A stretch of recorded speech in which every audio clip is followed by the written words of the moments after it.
Hey everyone, Haley here, fitness and sports instructor with 22 Wing PSP.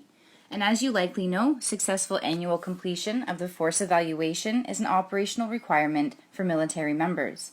If you find yourself dreading this requirement, or you hope to achieve a score well above the black line, perhaps even incentive level, I'm here to show you some workouts and exercises to help you specifically prepare for each component of force.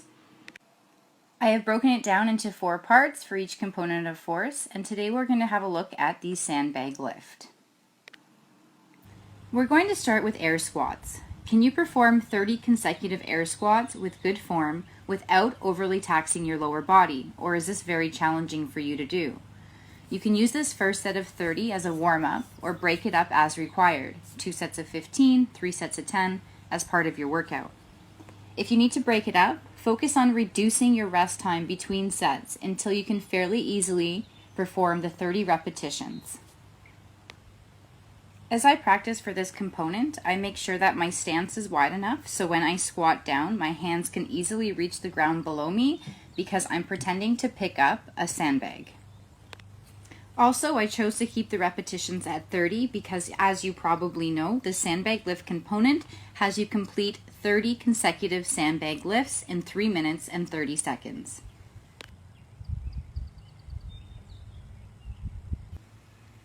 Next up are Zercher Squats. If there is one variation of squats that transfers over perfectly to the sandbag lift component, without a doubt, I would choose Zercher Squats.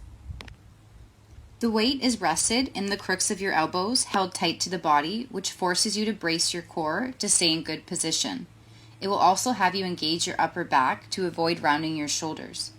Additionally, it works the lower body in a way barbell back squats don't.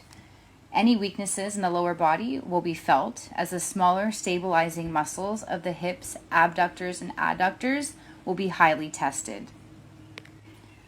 Finally, it gets you used to moving your knees away from your elbows and has the added bonus of working your biceps. These are brutal, so if you've never done them before, mentally prepare yourself. If you do not have a sandbag, I recommend using a backpack or a duffel bag and filling it up with whatever you can, trying to get it as close to 45 pounds as possible because you will be moving a 45-pound sandbag on the day of your evaluation. I literally threw a 40-pound cinder block in my bag, and I'm performing one set of 30 repetitions. Similar to the air squats, feel free to break them up, but the end goal will be to perform 30 consecutive squats with little to no rest in between. Core work. The importance of core work should not be neglected because the strength of your limbs is limited to the strength and stability of the core muscles. Therefore, utilizing exercises such as variations of glute bridges and planks, as well as good mornings, bird dogs, and dead bugs are some excellent choices.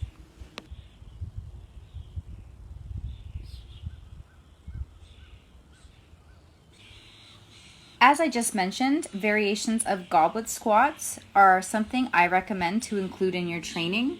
This exercise blasts the posterior chain and enforces that hip hinge motion.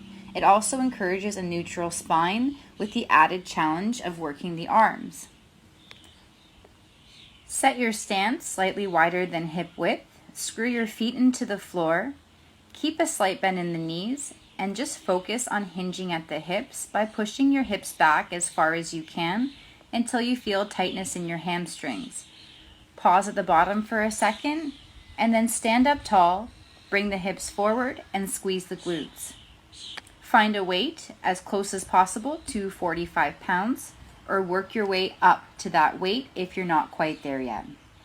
Perform 3 sets of 12 repetitions. Up next are squats with a lateral shuffle. During the sandbag lift, you must shuffle left or right after each lift, ensuring your feet are straddling a line which are set 1.25 meters apart. I've used a couple dowels as my lines, and I am performing, surprise, 30 repetitions.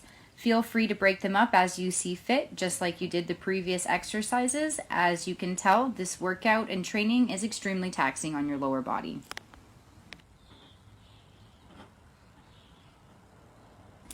Let's put it all together and practice our sandbag lifts. I placed my dowels on the ground set 1.25 meters apart, and I used a couple pieces of duct tape which I placed on a shed wall at a 1 meter height. Because I only have one bag, I am still performing the 30 repetitions, however only every other lift is weighted. You can do this twice so you do achieve the 30 repetitions of the weighted lift. Another way you could do this would be to eliminate the shuffles and just do the 30 consecutive lifts without moving left to right. Finally, I just want to mention, if you aren't sure what to fill your backpack or duffel bag up with, bags of potting soil is a great option. However, if you want to do more of the real thing, sandbags are relatively inexpensive pieces of equipment that can be filled to whatever weight you require. Thank you so much for watching, and please reach out to us if you need any assistance with your programming. Have a great day.